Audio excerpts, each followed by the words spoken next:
Bonjour à tous et bienvenue dans le grand JT d'éducation. Tout de suite le sommaire. Elle a été professeure pendant 20 ans, en poste au ministère de l'Éducation nationale et députée européenne. La désormais conseillère régionale de Bretagne, Agnès Lebrun, est l'invitée du grand JT aujourd'hui. Préparez-vous à avoir ces chansons dans la tête pendant un long moment. En deuxième partie d'émission, on reçoit Sarah Donat qui cartonne sur les réseaux avec ses chansons pour enfants.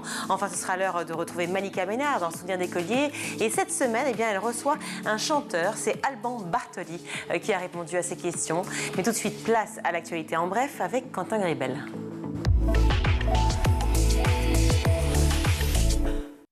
Bonjour Quentin. Bonjour Virginie.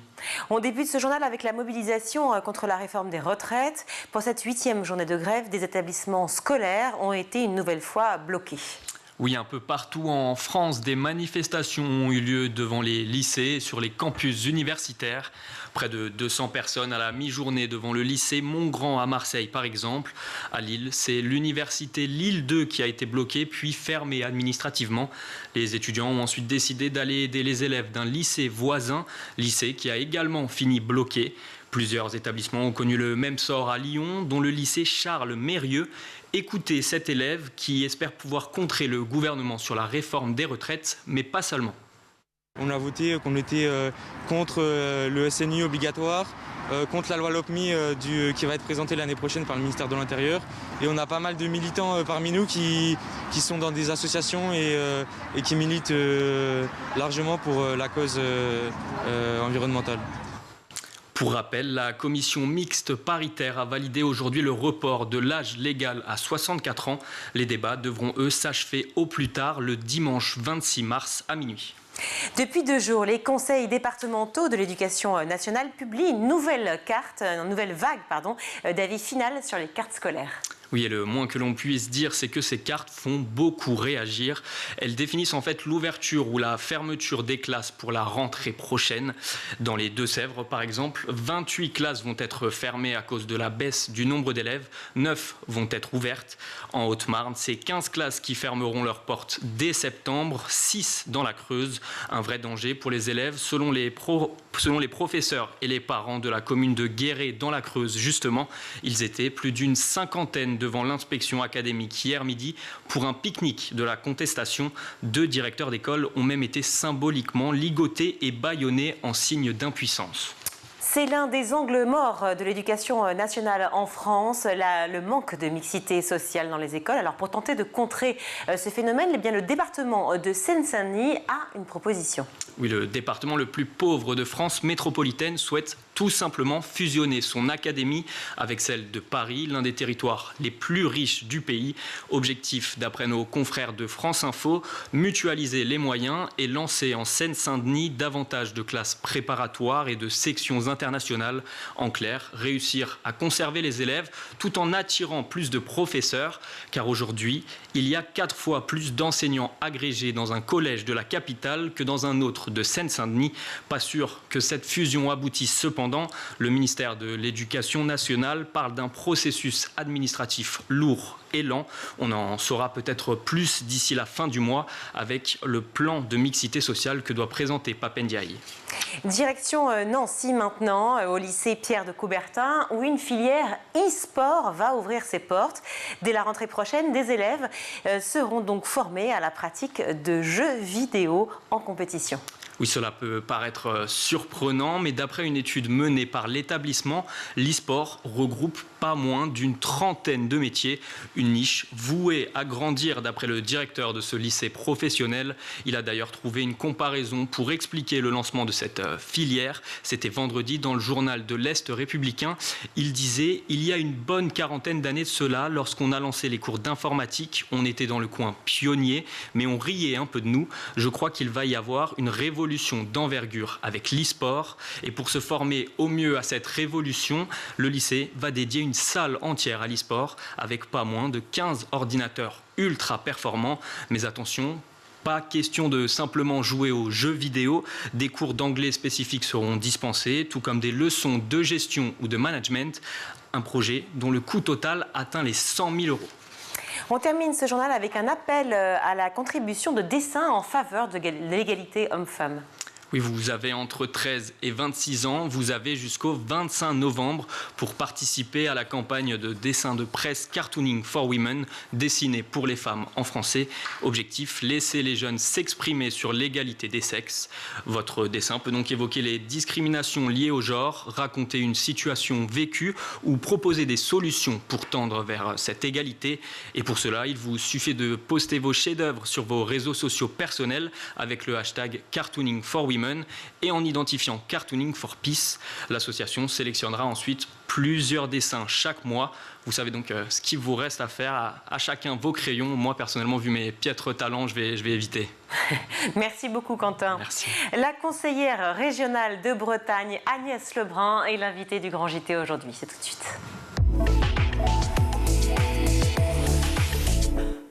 Agnès Lebrun, bonjour. Bonjour. Merci d'être avec nous. Je le disais dans le sommaire, au cours de votre carrière, eh bien, vous avez occupé un grand nombre de postes différents, beaucoup en lien direct avec l'éducation, bien sûr, d'autres un peu moins, mais l'éducation a toujours été au cœur de votre engagement. Aujourd'hui, 8e journée de mobilisation contre la réforme des retraites. Les profs sont mobilisés, peut-être même au-delà d'ailleurs de l'espérance de certains syndicats. Le 7 mars dernier, le taux de grévistes était de 60% chez les profs en tant qu'ancienne professeure et aujourd'hui en politique. Eh bien, est-ce que vous comprenez cette colère ? La colère, moi, je ne la comprends jamais parce que la colère, c'est une brève folie, comme disait Sénèque, donc il faut faire très attention. En revanche, le désespoir, parfois, la déception, souvent, l'immense mélancolie du corps enseignant est présente depuis très longtemps, pour des tas de raisons d'ailleurs, mais peut-être faut-il préciser en préalable que ça n'est pas propre à la France. En France, on est très autocentré. Bon, c'est peut-être une qualité parfois, mais c'est aussi un défaut. Et la crise de l'attractivité du métier, c'est une crise qui frappe toute l'Europe, qui frappe tous les métiers d'autorité. Et c'est ça aussi, je crois, qui fait que les gens sont présents dans la rue, parce qu'ils ne trouvent plus peut-être de sens à leur métier, mais ils ne trouvent plus surtout de reconnaissance à leur métier. Et ça, évidemment, c'est le pire qui puisse arriver. On va parler justement de ce problème de reconnaissance, notamment par rapport au salaire. Ça va être un deuxième volet de notre entretien. Mais je voudrais juste revenir sur les retraites. Les professeurs, ils pensent d'autant plus, bien sûr, qu'ils sont en pleine négociation pour une augmentation justement générale de ces fameux salaires. L'échec des négociations le 6 mars, qui était donc la veille de la manifestation pour les retraites. Le 6 mars a d'ailleurs peut-être renforcé justement leur mobilisation pour la grève du lendemain. La question, c'est aussi de savoir si le ministre Pap Ndiaye a compris leur colère. Est-ce que vous avez l'impression qu'il y a un vrai dialogue qui s'opère entre justement les professeurs, le corps éducatif et le monde politique ? Je crois que les gens se parlent beaucoup et ne s'écoutent pas beaucoup. Et vous pensez qu'ils se parlent quand même ? Oui, ils se parlent. Le claquer la porte, c'est une façon de se parler. C'est une façon de dire je suis en colère, je claque la porte parce que je ne suis pas d'accord et je l'exprime d'une façon radicale. En revanche, je pense que chacun doit faire un pas vers l'autre. Et malheureusement, le fait que ce soit un ministère extrêmement compliqué à gérer, que les ministres se succèdent les uns aux autres à une cadence relativement rapide, beaucoup plus rapide que dans d'autres ministères. Donc finalement, il y a peut-être une absence de continuité et du coup, d'une certaine façon, ça renforce l'idée que finalement le nouveau ne connaît pas le métier, ce qui reste à prouver, ou que l'ancien avait commencé quelque chose qui ne sera jamais terminé. Donc on a l'impression d'être un peu séquencé et cette discontinuité permanente fait que finalement on place de moins en moins d'espoir dans la parole qui est en face de vous, même si on se sent...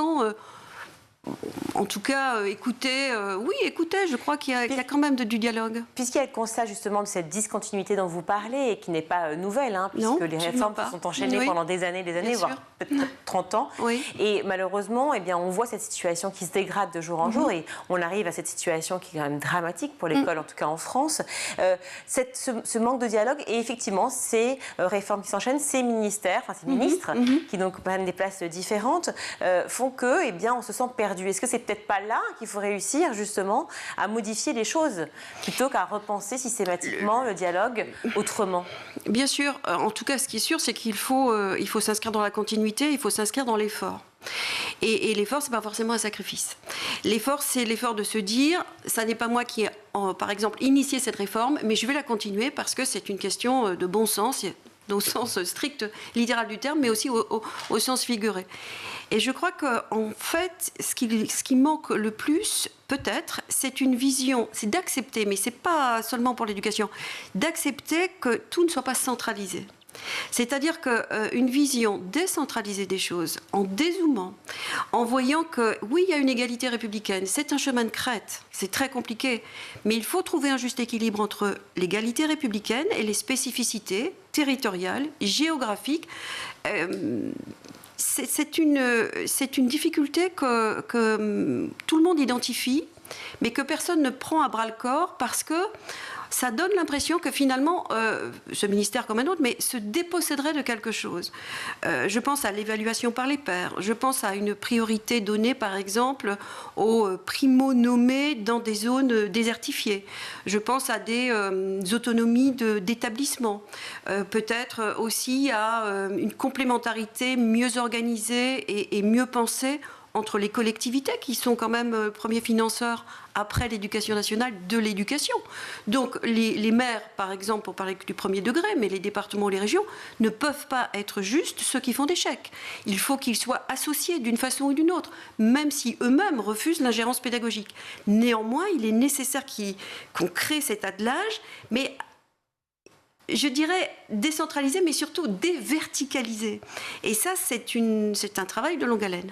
Oui, c'est ça toujours le problème, c'est que en fait, on cherche toujours un travail qui soit fait sur les 5 ans, par exemple, du mandat d'Emmanuel Macron ou d'un ministre. On va voir si cela dure pour effectivement le ministre actuel Pap Ndiaye. Mais les réformes s'enchaînent malgré tout. Donc là, on se retrouve face à une vraie crise. Je le disais, en amont, 60% des profs en taux de grévistes, le manque d'attractivité du métier, cette question des salaires. Je reprends la revalorisation de 10% qui avait été annoncée par Emmanuel Macron pour tous les professeurs dès janvier 2023, elle n'est pas effective. Absolument. Et Pap Ndiaye a dit « je n'ai jamais dit ça ». Oui, alors ça c'est un second problème, c'est-à-dire qu'il y a des annonces de l'Élysée qui ne sont pas forcément les annonces des ministères ad hoc. Donc évidemment c'est un peu gênant. La revalorisation salariale, elle est prioritaire. Parce que dans la revalorisation salariale, quoi qu'on en dise, il y a la reconnaissance de la société de ce que vous faites.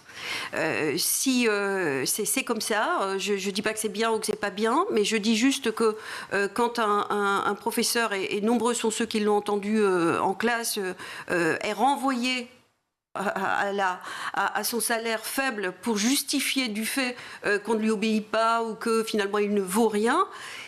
Effectivement, il y a à travailler sur cette reconnaissance de l'argent dans la société, ça c'est une chose effective, mais il n'empêche qu'un professeur, aujourd'hui, en début de carrière, gagne beaucoup moins qu'en début de carrière dans les années 80 par exemple, et en fin de carrière à laquelle il parvient très très vite. C'est-à-dire que vous pouvez très vite, à 45 ans, vous pouvez avoir le dernier indice du dernier échelon, du dernier grade, parce que la structure est faite de cette façon et vous n'avez plus aucune perspective. Donc sans perspective, évidemment, c'est absolument décourageant, c'est relativement désespérant. Mais regardez par exemple le Portugal, ils ont senti qu'il fallait absolument donner plus de reconnaissance aux professeurs et donc il y a eu une revalorisation salariale. Et cette revalorisation salariale, elle n'est pas tombée comme ça d'en haut, elle a été conditionnée. Parce qu'effectivement, c'est bien aussi que... Conditionnée par quoi ?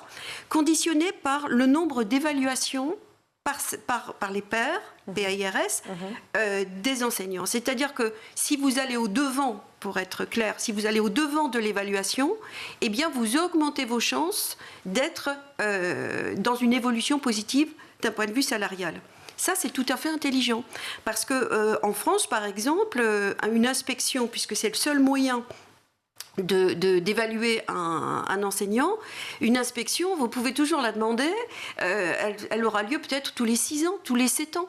Donc ça veut dire que personne ne sait ce que vous faites, en fait. Même quand vous avez envie de partager ce que vous faites, le chef d'établissement n'est pas un chef d'équipe de pédagogue. Et pourquoi c'est une volonté de la part du gouvernement de ne pas le faire? Ça a toujours été comme ça. C'est tout simplement qu'on cherche à finalement mettre des pansements sur des jambes de bois. C'est-à-dire qu'on cherche à faire évoluer les choses en rajoutant des pansements sur des pansements qui finissent par cacher la plaie. Alors qu'il faut, comme dirait le président de la République, changer de grammaire. Il faut changer de syntagme, en vérité. Il faut changer de paradigme. Et c'est à ce prix-là, me semble-t-il, qu'on arrivera à faire quelque chose. Par exemple, dans les établissements, le chef d'établissement qui n'est pas chef d'équipe des pédagogues, on pourrait imaginer un comité pédagogique qui ne serait pas un comité Théodule de plus, mais qui serait un comité pédagogique, donc qui parlerait de discipline des matières disciplinaires, des matières enseignées et de transversalité. Et là, on aurait peut-être des outils également plus fiable pour observer qui fait quoi, qui se désintéresse de son métier, qui le fait avec enthousiasme, qui le fait avec le sens de l'initiative et qui le fait avec un cartable à la main le matin en arrivant, le soir en partant. N'est-ce pas une façon, Agnès Lebrun, de voir le côté négatif finalement du travail effectué par les professeurs et non pas les problèmes que rencontrent aujourd'hui les professeurs avec le manque d'attractivité du métier, justement ces salaires qui ne sont pas encore assez hauts, avec ces problèmes qu'ils rencontrent de violence dans les écoles, et tout ce qui se passe pour ces professeurs? Oui, mais justement, l'observation, le constat qu'il y a beaucoup de choses qui ne vont pas, il est effectif. Mais on n'y arrivera que dans une aventure collective. C'est-à-dire qu'on peut défendre le statut, on peut défendre le professeur par des conseils de discipline, par des sanctions, etc. Mais ce n'est pas ça qui fera avancer la chose. Ce qui fera avancer la chose, c'est qu'on soit fier d'être professeur, comme élève fier d'avoir un professeur, ce qui n'est pas donné à tout le monde. Il faudrait aussi peut-être le rappeler à certains élèves, aux parents, de considérer que l'éducation, c'est-à-dire le fait de conduire, de sortir de sa condition, le fait d'élever, appartient aux professeurs dans l'enceinte de l'établissement, mais appartient également aux parents d'élèves. Et quand c'est bien, c'est pas forcément grâce aux parents et pas bien à cause des professeurs. Ça, c'est un petit refrain qu'on entend régulièrement. Où c'est une aventure collective où chacun doit faire sa part. Donc le professeur, il est ni bon ni mauvais par postulat. Le professeur, il faut faire en sorte qu'il soit formé, que sa formation initiale soit de qualité. Donc c'est de l'argent en plus à déverser à proposer? Non, pas forcément, parce qu'on parle toujours de volume budgétaire. On ne parle pas de la répartition de ce budget. Exactement, de l'équilibre budgétaire, mais aussi de la répartition budgétaire, parce qu'il y a des choses relativement simples à faire. Un enseignant en fin de carrière, par exemple, qui est fatigué, les retraites, les enseignants sont aussi dans la rue pour ça. Quand à 60 ans, vous êtes devant une classe de jeunes adolescents pleins de fougue et de vigueur, nerveusement, psychologiquement, physiquement, c'est difficile. Eh bien, on pourrait imaginer peut-être que ces professeurs puissent servir de tuteurs, puissent être dans un système d'apprentissage avec de primo-arrivants, avec des jeunes professeurs, qu'ils accompagneraient en leur apprenant le métier. Encore faudrait-il qu'ils soient formés aussi aux nouvelles formes de pédagogie actuelles de l'éducation nationale. Donc en fait, c'est un peu le serpent qui se mord la queue tout le temps, non? C'est le serpent qui se mord la queue. Ça veut dire qu'aussi, et vous me donnez ma transition, si je puis dire, c'est que formation initiale, oui, formation continue, impérativement, avec une formation continue qui soit adaptée aux nouvelles technologies, qui soit adaptée à l'intelligence artificielle, qui soit adaptée aux sciences cognitives qui ont fait quand même des avancées considérables ces dernières décennies, ou 7 dernières décennies. Donc tout cela, c'est un cercle vertueux, mais la matière humaine est là. Simplement, il faut accepter une remise en cause collective avant d'exiger une remise en cause individuelle. Se pose également la question du niveau des élèves. On a beaucoup parlé effectivement des professeurs, de ce manque d'attractivité du métier, de reconnaissance, les salaires bien entendu, et on n'a pas parlé des 2000 € nets, mais enfin tout cela vous l'avez évoqué finalement entre les lignes. La question du niveau des élèves. Le ministre porte la réforme du collège, il a annoncé des classes de 6e tremplin avec des heures de français ou de maths en plus pour les élèves en difficulté. Est-ce que vous pensez que c'est une bonne chose? Il y a une expérimentation dans l'académie d'Amiens. Oui. Je pense qu'il faut évaluer les expérimentations. Il ne faut jamais s'emballer sur les expérimentations. Il faut les regarder avec beaucoup de bienveillance. Et cette expérimentation, je pense, a tout lieu de déboucher sur effectivement un constat favorable. La difficulté que je vois, qui n'est pas insurmontable naturellement, mais la difficulté que je vois, c'est que c'est une vision de l'attelage entre collège et premier degré qui est assez urbaine. C'est-à-dire que dans un premier temps, il a été demandé en fait à des professeurs des écoles d'aller assurer des heures de soutien. Et moi, je préfère approfondissement, parce que je trouve que soutien, c'est discriminant. Des heures d'approfondissement pour des élèves de 6e. C'est possible quand vous êtes à 500 mètres ou à 300 mètres du collège.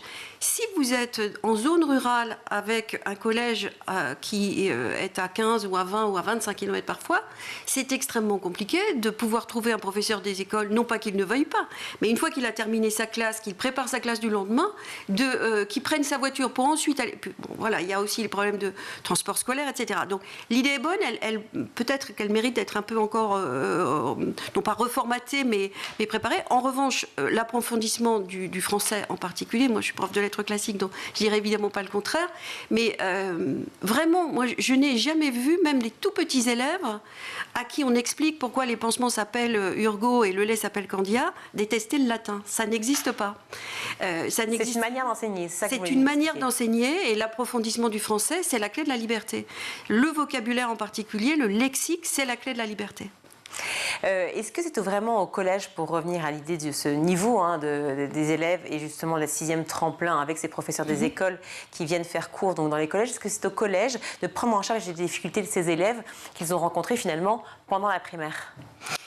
Alors, oui, c'est évidemment la question, et on rencontre très souvent, dans le pire des cas, c'est-à-dire dans des situations de mauvaise foi, le fait de renvoyer à celui qui précède la raison de l'échec scolaire de l'élève. C'est-à-dire que le lycée va dire qu'est-ce qu'ils ont fait au collège, on a l'impression qu'ils n'ont rien fait, le collège va dire mais qu'est-ce qu'ils ont fait à la primaire, et au primaire on dit mais qu'est-ce qu'ont fait les parents. Donc bon, c'est un éternel, on peut faire ça. Éternel recommencement. Voilà, toute sa vie. Bon, je ne suis pas sûre que ça aboutisse à grand-chose. En revanche, on peut peut-être travailler, notamment dans la formation continue, à beaucoup plus de complémentarité et de souplesse, notamment sur les méthodes de travail d'ailleurs, entre les niveaux et entre premier degré et second degré. Par exemple, un élève de 6e, il passe tout d'un coup quand même d'une unité d'apprentissage et d'enseignement avec un seul référent adulte, voire 2 ou 3 s'il y a des aides, à une classe où il va retrouver l'unité classe, mais avec 8 ou 9 référents adultes. Mais rien que ça. Pour un élève un tout petit peu fragile, pas forcément scolairement, mais fragile dans tout simplement son évolution de petit garçon ou de petite fille, va mettre un trimestre avant de s'adapter, avant de s'y retrouver, comme on dit, avant de se retrouver et avant de s'y retrouver. Ça, c'est intrinsèque, en fait, au collège, en fait, à la manière dont le collège est fait. Mais on peut faire autrement. Alors justement, est-ce qu'il ne faudrait pas revoir encore une fois les classes de primaire pour justement renforcer les savoirs fondamentaux, à savoir lire, écrire et compter? L'une des idées qui circulent et que je trouve intéressante, c'est qu'on fonctionne par module. C'est-à-dire qu'on ne fonctionne pas par niveau, en disant CE1, CE2, CM1, CM2, ils redoublent pas, ben non, il ne faut surtout pas faire redoubler, etc. On pourrait aussi dire il faut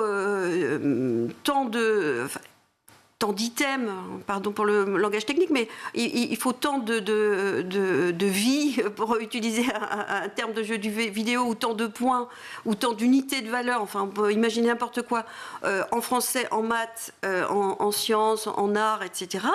Et puis chacun va aller à son rythme. Celui qui a des livres à la maison, il va progresser beaucoup plus vite dans la lecture que celui qui n'en a pas. Et celui qui a par exemple des parents qui comptent parce qu'ils sont commerçants, ou qui font leur caisse tous les soirs, ben l'enfant va peut-être s'y intéresser et il apprendra beaucoup plus vite les connaissances arithmétiques. Donc, plutôt que de partir de l'unité classe, partir de l'unité disciplinaire. Ça peut être une idée.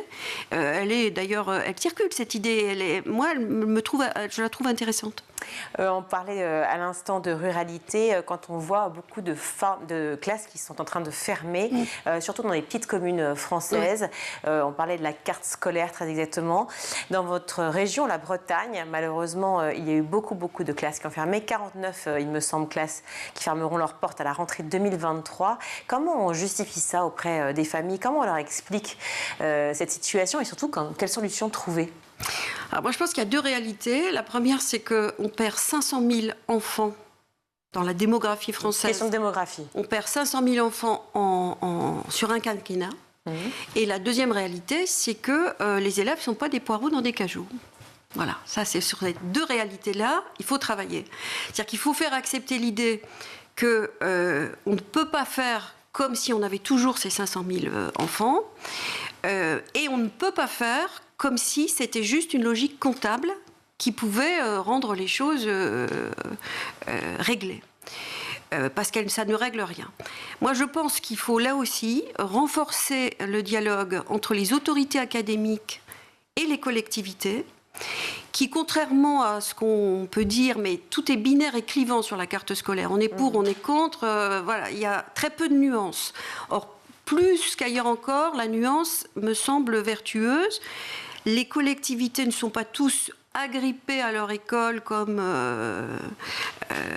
vraiment, que j'allais dire comme un coquillage sur son rocher, parce que je parle de la Bretagne. C'est pas vrai. Certains sont prêts à des regroupements, certains sont prêts à des efforts.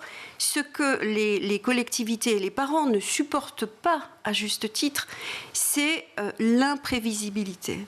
C'est-à-dire que on est... Surtout la démographie, on aurait pu le prévoir quand même. Alors, la démographie... Ainsi que la pénurie de professeurs qui est latente depuis longtemps, donc on sait qu'il va manquer de professeurs devant les classes. Mais je pense surtout à ce qui se passe localement. Vous avez une commune, par exemple, qui va lancer un lotissement, qui va donc construire, mettre à la vente des lots pour accueillir des familles, qui va, parallèlement à ça, installer une garderie pour ces bébés souhaités, bienvenus et dont il faut s'occuper. Évidemment, sur l'année où il va lancer ces lotissements, les bébés ne vont pas surgir comme ça d'une imprimante 3D. Mais pourquoi retirer un poste, sachant que 3 ans après, il va falloir le remettre? C'est-à-dire que ce qui est important, c'est la confiance, le fait de se parler, de contractualiser probablement, c'est-à-dire d'avoir une convention en disant moi par exemple dans ma commune j'investis sur la silver economy, donc mon école de toute façon elle va dépérir petit à petit parce que je mise plutôt sur un EHPAD, sur un établissement hébergeant des personnes âgées, et puis mon voisin lui par contre qui est à 5 km, lui il a du terrain, du foncier, etc., donc lui il va accueillir des familles, donc lui il a besoin d'école, donc je veux bien qu'on fasse une passation. Tout ça peut se faire en bonne intelligence, encore faut-il se parler, encore faut-il contractualiser et refuser absolument l'effet yo-yo qui est dévastateur pour tout le monde. Dernière question, mais je voulais aussi revenir dessus avec vous, c'est le SNU, le Service National Universel, qui revient beaucoup dans l'actualité. Est-ce que pour vous, il faut le rendre obligatoire, sachant, je le rappelle, que si le SNU devient obligatoire, eh bien sans le SNU, impossibilité donc de passer le code, de passer le baccalauréat ou un autre diplôme? Moi, je pense que c'est mettre un peu la charrue avant les bœufs, c'est-à-dire qu'il faudrait déjà une très bonne et très lucide évaluation de ce qui a été fait. Parce que l'objectif premier de ce SNU, et à titre personnel, je pense que c'est une bonne initiative, mais il faut observer cependant que la mixité sociale, qui était l'un des objectifs, n'est pas remplie. On y voit surtout des enfants de catégories socio-professionnelles plutôt favorisées. Mais est-ce que ce n'était pas parce qu'il n'était pas obligatoire, justement ? Oui, mais comment vous dire, entre le stage de citoyenneté accéléré pour CSP+, et l'obligation finalement d'adhérer à un projet de citoyenneté républicaine, je pense que ni l'un ni l'autre ne sont souhaitables. Avant que ça soit rendu obligatoire, et sur quel temps, parce qu'on parle aussi du temps scolaire, on ferait aussi peut-être bien de s'intéresser à la raison pour laquelle la deuxième partie du CNU, dont on parle très peu, c'est-à-dire ces heures de mission d'intérêt général, qui sont normalement complémentaires des heures de cohésion, puisqu'on est sur 12 heures de cohésion et 84 heures de mission d'intérêt général, ben ça ne fonctionne pas, par exemple. Ça ne fonctionne pas parce que les associations sont dures à trouver, les collectivités ne sont pas très favorables, parce que les transports pour les familles, ça ne se fait pas facilement. Enfin, il y a des tas de difficultés qui ne sont toujours pas surmontées. Donc, peut-être une deuxième phase d'expérimentation serait sage avant d'imaginer quelque chose d'obligatoire, surtout si, comme on l'entend, c'est sur le temps scolaire. Parce qu'à ce moment-là, sur le temps scolaire, finalement, on met tout sauf de l'école. Les valeurs portées par le SNU me semblent extrêmement intéressantes.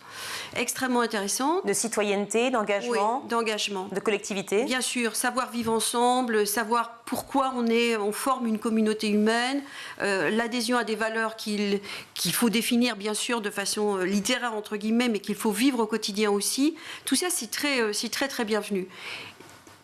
Je ne crois pas qu'on soit encore, ça soit suffisamment mûr pour passer à l'obligation. Merci beaucoup Agnès Lebrun d'avoir été avec nous sur le Grand JT, sur School TV. Je rappelle que vous êtes conseillère régionale de Bretagne. On marque une courte pause, on se retrouve.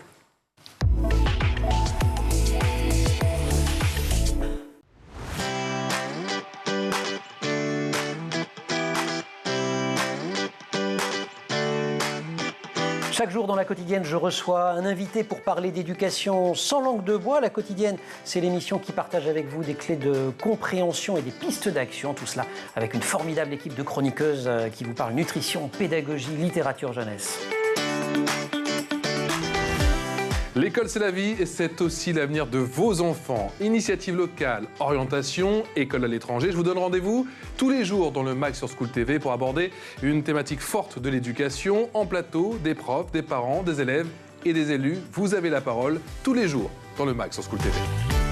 Le numérique ouvre le monde des possibles. On se retrouve tous les jours dans l'école du futur pour s'inspirer, pour décrypter la tech, le numérique, l'histoire, l'art ou encore les sciences, toutes ces matières qui nous permettent de mieux comprendre le monde de demain. Tous les jours, je vous retrouve dans le Grand JT d'éducation pour débriefer ensemble l'actualité de la journée et se questionner sur l'avenir de nos enfants à l'école. En compagnie de chroniqueurs et d'invités, nous tenterons de répondre à une question d'actualité qui concerne l'éducation. Nous vous donnons chaque jour la parole dans le Grand JT d'éducation. Toutes les semaines, on se retrouve dans Souvenirs d'écolier. Je vous propose un tête-à-tête avec une personnalité.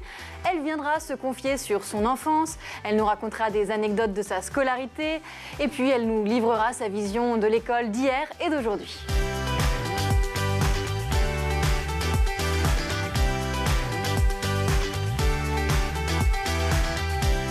School TV, imaginons ensemble l'école de demain.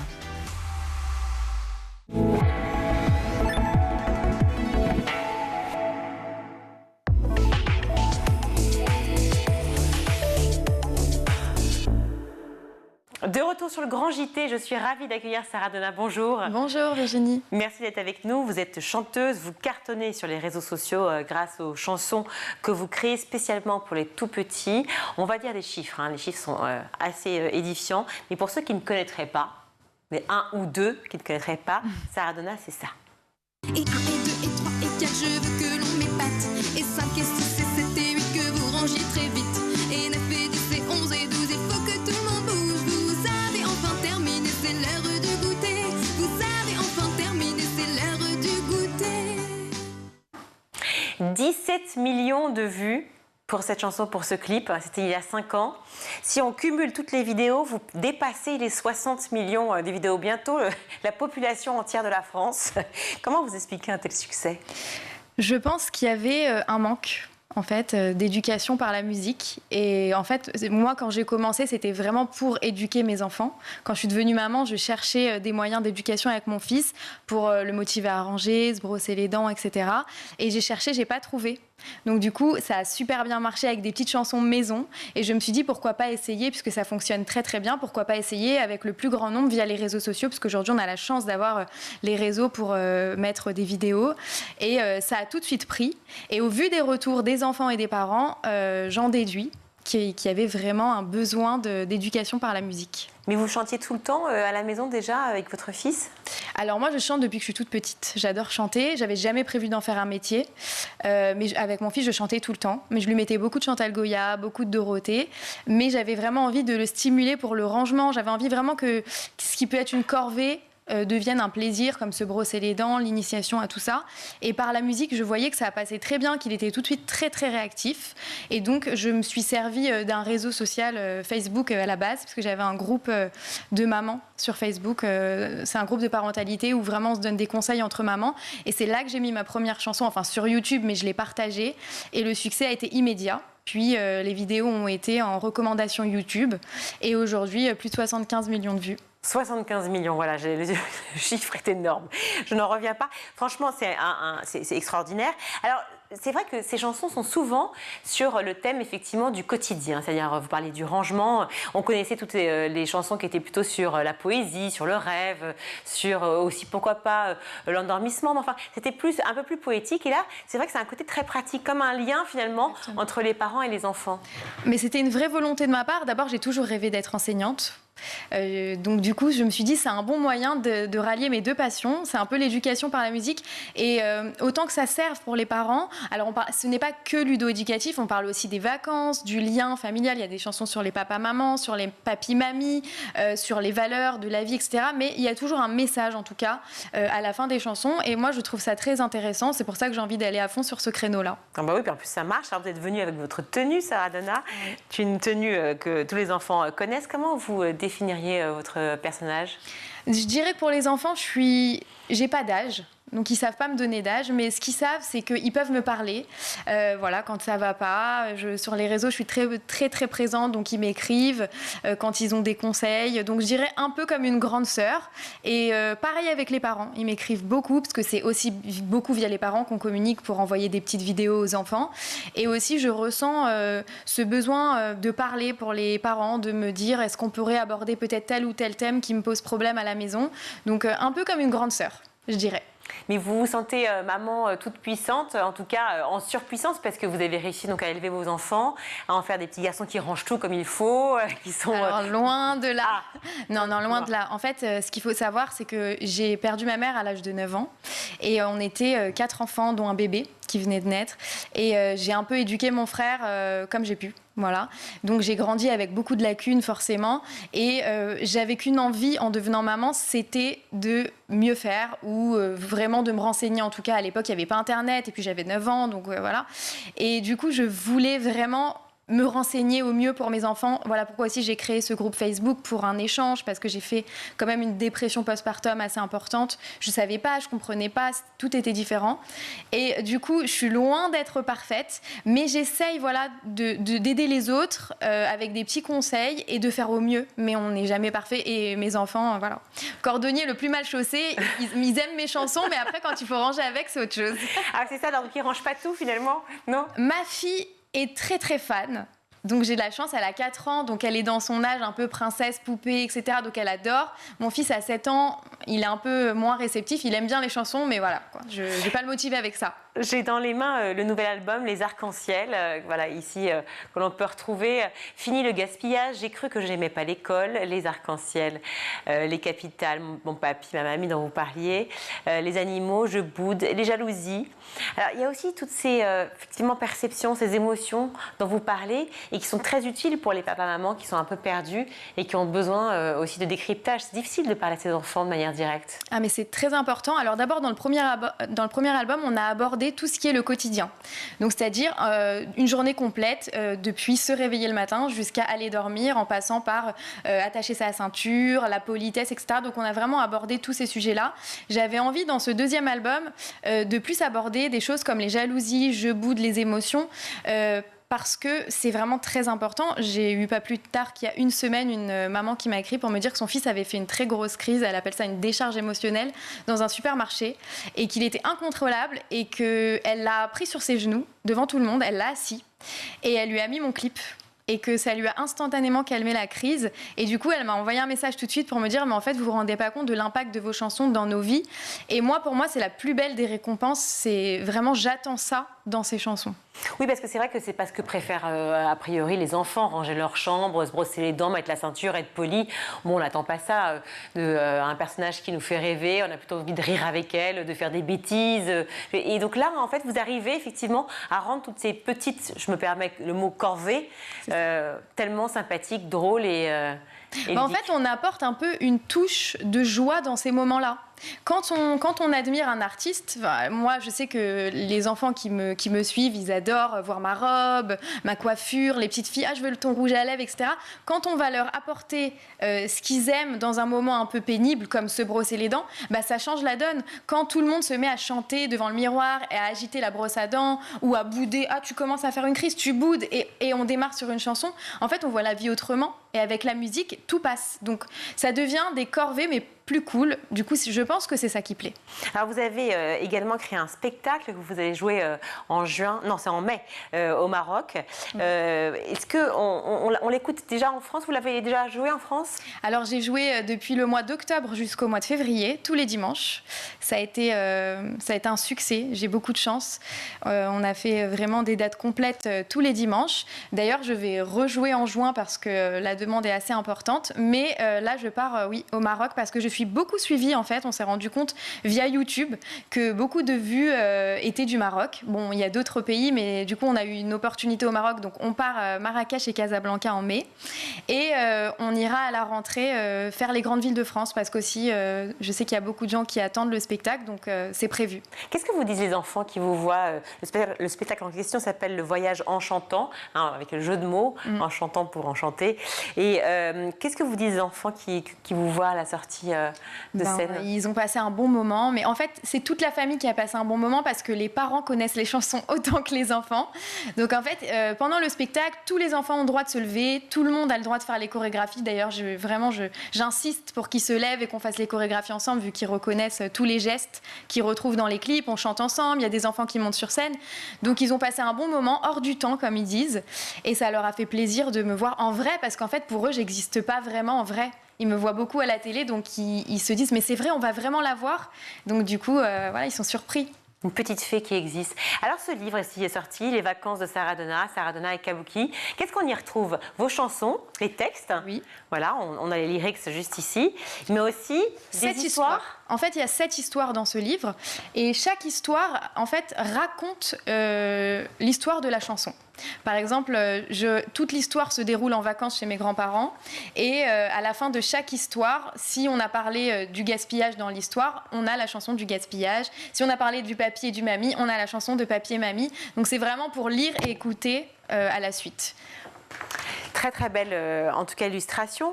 Vous avez fait ça en combien de temps? Parce que je trouve ça absolument magique de pouvoir à la fois repenser les histoires, repenser constamment de nouvelles choses pour les enfants et en même temps de proposer ces textes. Alors, on a fait ça en une année. Alors, je ne l'ai pas fait seule. J'ai coécrit avec Jérôme Attal et Kabuki qui a fait les illustrations, à peu près 1 an pour finaliser ce projet.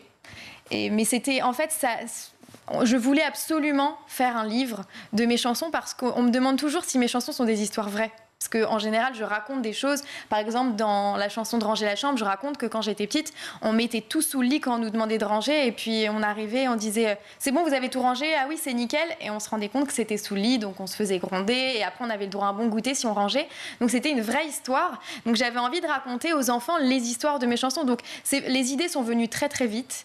Après, voilà, c'est plus le confectionner livre qui a été un peu long. Mais quand même, ça a été un projet très facile et surtout très intéressant et enrichissant pour moi. Alors donc au mois de mai au Maroc, Casablanca, Marrakech, et puis au mois de juin on vous retrouve donc à Paris et dans d'autres villes de France. On peut citer quelques villes? On va faire Marseille, Lyon, Toulouse, Nice, déjà de sources sûres, à la rentrée. Mais je pense qu'il y en a d'autres qui s'ajouteront. Le post-Covid n'est pas si facile pour tous les artistes, donc c'est vrai que c'est un peu bouché de partout, mais on essaye parce qu'on a de la demande de s'imposer un peu partout. Et puis il y a les réseaux sociaux qui cartonnent, 75 millions de vues quand même, c'est pas rien. Merci beaucoup Sarah Donna d'avoir été avec nous. Je rappelle Sarah Donna, Les Arcs-en-Ciel, l'album qui est disponible, c'est la maison... Roy Music. Voilà, c'est Roy Music, pardon. Et puis Les vacances de Sarah Donna, le livre qui est là aussi, illustré par Kabuki, et les éditions, pareil, je les cherche, c'est Robert Laffont. Voilà, nous voici, nous voilà. Merci beaucoup Sarah Donna d'avoir été avec nous. Merci de m'avoir reçue. Tout de suite, je vous propose de retrouver Malika Ménard dans Souvenir d'écolier. Cette semaine, elle reçoit Alban Bartoli.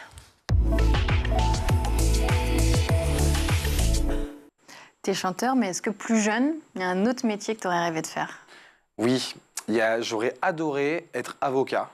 Enfin, j'avais un délire avec les avocats quand j'étais... T'es un justicier? Ouais, mais je pense que c'était plus pour le côté, encore une fois, c'était plus pour le côté théâtral de la chose. Moi, j'adorais faire « Objection, votre honneur !» tu vois. Oui, dans la forme, quoi. Ouais, dans la forme. J'adorais plaider, défendre le petit orphelin, tu vois, genre, ouais. Et qu'il y a ce côté un petit peu où les avocats sont un peu impressionnants, ils arrivent à faire changer le cours des choses. Ça, c'est un truc qui m'a plu. Et prof aussi, à un moment donné, je me suis posé la question... Jusqu'à ce que je me rende compte que c'est quand même un métier extrêmement difficile qu'il faut faire vraiment par vocation, parce que financièrement, on n'a pas une contrepartie énorme non plus, c'est très très dur comme métier. Donc je suis allé dans la chanson. À quel moment tu as changé d'avis? En vrai, très vite, parce qu'au final, toute ma vie, j'ai voulu être chanteur. Depuis que j'ai 10 ans, si tu chantais au collège, ouais. Ouais. Mais dans les métiers sérieux, je m'étais dit, voilà, avocat peut-être, prof. Et après, je me suis dit, non, il faut que j'aille jusqu'au bout du truc. Et ma mère n'était pas contre, donc j'avais cette chance aussi d'être soutenu. T'as fait quoi comme étude? Alors moi, je suis allé jusqu'au bac littéraire et ensuite j'ai entamé une licence en LLCE, c'est langue, littérature, civilisation étrangère en espagnol à la Sorbonne. Et j'ai été inscrit littéralement 6 mois là-bas et sur les 6, j'ai dû y aller 3 mois. D'accord. Et au bout d'un moment, je me suis levé le matin, je me suis dit, mais attends, j'y vais, pourquoi? T'as envie d'être prof? Non. T'as envie d'être interprète? Non, à part de mes propres chansons à la limite. Est-ce que t'as envie d'être traducteur? Non. Et au bout d'un moment, je me suis dit, il faut que j'arrête de tourner autour du pot. Je vais pas me lancer dans une licence de 3 ans pour rien. Et j'ai décidé de passer un casting de comédie musicale, d'une école de comédie musicale. J'ai été pris, j'ai trouvé la solution pour payer l'école et ensuet je l'ai annoncé à mes parents. Et du coup, t'as fait combien de temps dans cette école? En fait, j'ai fait 2 ans en 1 an, parce que j'ai sauté la première classe. Et voilà, tous les jours, c'était claquettes, danse, chant, théâtre. Enfin, c'était Windows. Et après, t'as pas participé à une comédie musicale? Alors après, figure-toi que j'ai fait plein de castings de comédie musicale et j'allais toujours plus ou moins loin dans les rôles. Là, je te parle d'une époque où j'avais 18-19 ans. Donc, tu sais, dans une comédie musicale, il faut toujours correspondre à un truc bien précis, que ce soit la taille, que ce soit la tessiture vocale, que ce soit le physique ou l'âge. Donc, j'avais jamais les rôles, mais j'arrivais toujours plus ou moins loin. Et c'est là que j'ai rencontré Bruno Berberès, le directeur de casting de toutes ces comédies musicales-là, qui était aussi le directeur de casting de The Voice. Ok, c'est lui qui t'a repéré? C'est comme ça, ouais. C'est comme ça que j'ai été repéré. Si t'avais pas fait The Voice, qu'est-ce que t'aurais fait? Mais écoute, si j'avais pas fait The Voice, qu'est-ce que j'aurais fait? Peut-être la nouvelle session de la Star Academy, j'en sais rien. Non, franchement, je sais pas. Je pense que j'aurais tout fait pour chanter. J'aurais tout fait pour chanter, j'aurais posté des trucs sur les réseaux, j'aurais essayé de faire des scènes, j'aurais réalisé des clips. Ou peut-être j'aurais travaillé dans les médias en tant que journaliste, ce que je fais un peu à côté aussi. Mais c'est des choix. En tout cas, j'aurais été dans cet univers du divertissement. Ça, c'est certain. C'est déjà la fin de ce numéro. On se retrouve demain, toujours en compagnie d'Alban Bartoli pour la suite de Souvenirs d'écoliers. À demain. Merci Malika, merci Alban. Tout de suite, c'est le meilleur de School TV avec le Zap. Est-ce que Elsa Grégoire, on a enfin affaire à des utilisateurs et utilisatrices conscients de ce qu'ils font sur les réseaux sociaux avec ces filtres? À partir de quand est-ce qu'on peut dire qu'un utilisateur est vraiment conscient des limites des usages des réseaux sociaux, surtout qu'il les découvre en même temps que ces filtres, que ces innovations apparaissent. Donc on n'a aucun recul possible. Ceci étant, concernant ce filtre, il existe depuis bien longtemps, pas sous cette forme bien sûr, mais par exemple, certains coiffeurs utilisaient aisément, ou certaines chaînes de maquillage, ou en tout cas qui traitent l'apparence physique, et on avait même vu que l'IA avait cette faculté de pouvoir colorer le moindre cheveu et qu'au moindre mouvement, tout bougeait de manière extrêmement naturelle. Donc effectivement, c'est une inquiétude, quelque chose qu'on connaissait, ça date pas d'aujourd'hui. Aujourd'hui, ça prend des proportions énormes parce qu'elle est sur TikTok et donc extrêmement diffusée et populaire surtout. Et une deuxième chose, c'est que déjà, il y a des années, je m'inquiétais ce qui était qu'un fantasme à l'époque, mais des miroirs connectés. On peut imaginer dans une sorte de dystopie des miroirs connectés qui ne renverraient plus jamais notre image, où l'autre n'aurait accès qu'à notre vérité, entre guillemets, disons notre réalité au sens premier du terme. Et en fait, nous pourrions nous imaginer un monde totalement fantasmatique, avec que des apparences au choix. Les Chinois ont déjà ça, hein. Ils s'amusent vraiment avec des déguisements. On parlait des mangas tout à l'heure, c'est une culture manga très très forte. Et à Shanghai, on peut déjà voir ça, où les gens en fait n'accèdent plus à leur apparence. Alors Sophie, à quel moment vous vous êtes rendu compte que vous pouviez en faire votre métier ? Alors, j'en ai pas vraiment fait mon métier, parce que j'ai toujours travaillé à côté. J'ai joué en National 2, National 1. Mais je me suis rendu compte que je pouvais aller plus haut quand j'ai commencé à... Olnem a recruté à l'époque, National 2, National 1. Donc, je me suis dit, tiens, on peut gagner de l'argent avec le hand un petit peu. Donc, ce qui m'a permis, étant étudiante aussi, de pouvoir gagner un petit peu d'argent.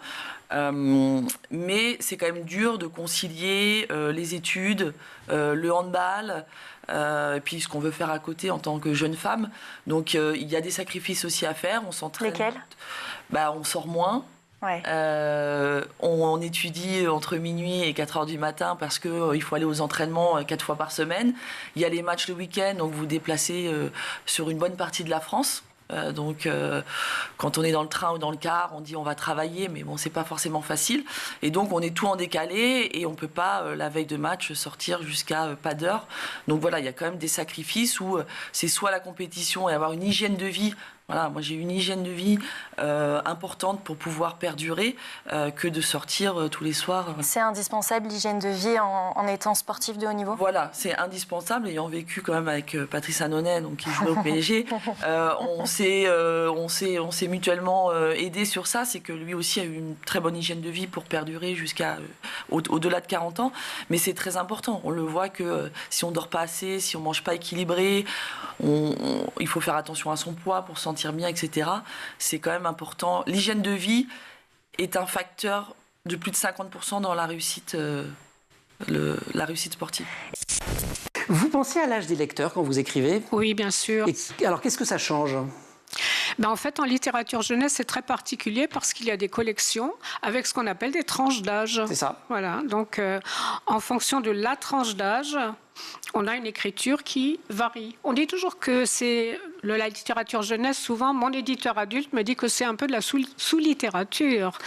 Ce à quoi je réponds parce qu'il est qu'on plus croit ici dans la quotidienne. Non, mais je lui dis toujours, il est plus difficile d'écrire pour la jeunesse que pour adulte, puisque j'écris aussi en adulte. Ouais, parce qu'on doit retenir la plume, parce qu'on doit parfois chercher des périphrases, parce qu'on s'interdit certains... Parce qu'il y a des sujets qui sont interdits, des sujets tabous, le sexe, la violence, la drogue, enfin des choses comme ça. Jusqu'à un certain âge, du moins. Les fins tristes. Les fins tristes, ouais, c'est ça. C'est pour les petits, là, en fait. Alors voilà, moi j'ai une tranche d'âge, c'est le collège. Étant historienne, parce qu'on apprend aussi le Moyen-Âge en 6e, etc., et que je suis médiéviste. Et après, il y a évidemment, on ne peut pas mettre, bien sûr, des mots nouveaux, mais pas trop, comme on dit. C'est ça. À savoir, on ne peut pas mettre un tas de notes de bas de page, et puis il y a des choses que les jeunes ne connaissent pas, comme nous. Donc on est obligé de les expliquer dans une conversation. Et penser à eux en permanence. Voilà, et penser à eux en permanence. Cette apparence à la carte, Grégoire, justement, ça vous inquiète, notamment d'un point de vue neuroscientifique, sur la construction du moi de ces adolescents et de leur image? En fait, la vraie question, c'est est-ce que ça produit une problématique en tant que telle ou est-ce que ça révèle des problématiques déjà existantes? Et pour l'instant, les données qu'on a suggèrent plutôt que c'est des amplificateurs en fait, de difficultés qui sont déjà existantes. C'est-à-dire qu'il ne faut pas non plus penser que le réseau social en tant que tel, parce qu'on va utiliser un filtre, tout d'un coup, il y a des problématiques d'estime de soi qui vont apparaître. Tout d'un coup, on va avoir des problématiques de la construction de son identité et de son moi. Par contre, effectivement, et c'est bien ça la difficulté qu'on a aujourd'hui, c'est que quand on regarde de façon très globale, on ne voit pas forcément apparaître ces difficultés spécifiques chez les adolescents, quand on prend des très grandes bases de données. Par contre, quand on regarde des sous-populations et quand on comprend que cette population d'adolescents n'est pas du tout homogène, tout d'un coup, on voit qu'effectivement, chez des adolescents, chez qui il y a des difficultés déjà exprimées du point de vue de la santé mentale et de la construction du moi et de leur estime d'eux-mêmes, effectivement, ce type de comparaison sociale entraînée par les réseaux sociaux va avoir des effets délétères sur leur santé mentale. Donc c'est bien ça qu'il faut comprendre. Et ensuite, ça ouvre plein de questions sur l'utilisation de ces données, sur qu'est-ce qu'on fait de ces données, et ainsi de suite, parce qu'effectivement, ensuite, on s'est exposé finalement sur des réseaux dans lesquels effectivement les adolescents vont passer leur temps à se comparer, puisqu'en plus c'est des choses qu'ils font aussi dans la vie réelle, c'est-à-dire que l'adolescence elle se caractérise par un temps de la vie dans lequel on recherche des récompenses sociales, et ces récompenses sociales elles sont déterminées par notre statut dans notre groupe social d'appartenance. Et donc là on voit bien que ça rentre directement en interaction avec l'utilisation des réseaux sociaux. Vous pensez que la crise sanitaire a impacté le hand au moment où seulement les sports en extérieur étaient autorisés? Oui, énormément. Il y a eu beaucoup de clubs qui ont été mis en difficulté avec la crise sanitaire. Sur 2 années consécutives, quand même, on a arrêté la première saison en mars et la deuxième en septembre. Il y a beaucoup de personnes qui ne sont pas forcément réinscrites. Ça a été compliqué en termes aussi de coûts, puisque la crise sanitaire a impacté économiquement notre pays. Mais aujourd'hui, les gens commencent à revenir. Il y a beaucoup d'actions au niveau scolaire, dans les collèges à faire et dans les lycées, pour pousser les jeunes à revenir au hand, avec des sections de sport qui marchent très bien. Je pense à Jennifer Bouchez à Aulnay, qui fait énormément énormément de travail et qui permet de sortir même des jeunes à haut niveau. Mais il faut refaire venir les jeunes au handball. Mais c'est un petit peu mieux, c'est vrai, mais ça a impacté fortement la crise, les clubs de handball qui se sont retrouvés en souffrance même économiquement. Vous pensez que ce sport, il a encore de beaux jours devant lui? Oui, de beaux jours. On voit, chez nous, les hommes et les femmes olympiennes, c'est quand même magnifique puisqu'on a les hommes, aussi bien les femmes que les hommes, qui performent au haut niveau. Et donc, ça peut donner des vocations à certaines jeunes filles. Après, arriver à ce niveau-là, c'est du travail. Voilà, la mouette. Et ça ne va pas être celle de Tchekhov. Non. Non. Non, puisque je vais vous parler d'un concours. Mais que dis-je? C'est même pas un concours. C'est un championnat du monde. On rigole pas du tout avec la mouette Emmanuel. Alors, pour gagner, il fallait écouter l'attaché de mouette. J'ai adoré ce petit jeu de mots. Au lieu d'attaché de presse, attaché de mouette du comité officiel. Un bon cri de mouette, c'est un cri qui vient du cœur, du lâcher-prise, de bonne humeur et de joie. Est-ce que vous voulez connaître le gagnant? Oui, mais je veux bien entendre le cri aussi. Avant. Voilà, mais on va l'entendre. Il s'appelle Lucien, il a 18 ans. Ah, il est tout jeune. Ouais, et c'est sa passion, le cri de mouette, figure. Non. Aussi. On écoute, regardez ce que ça donne.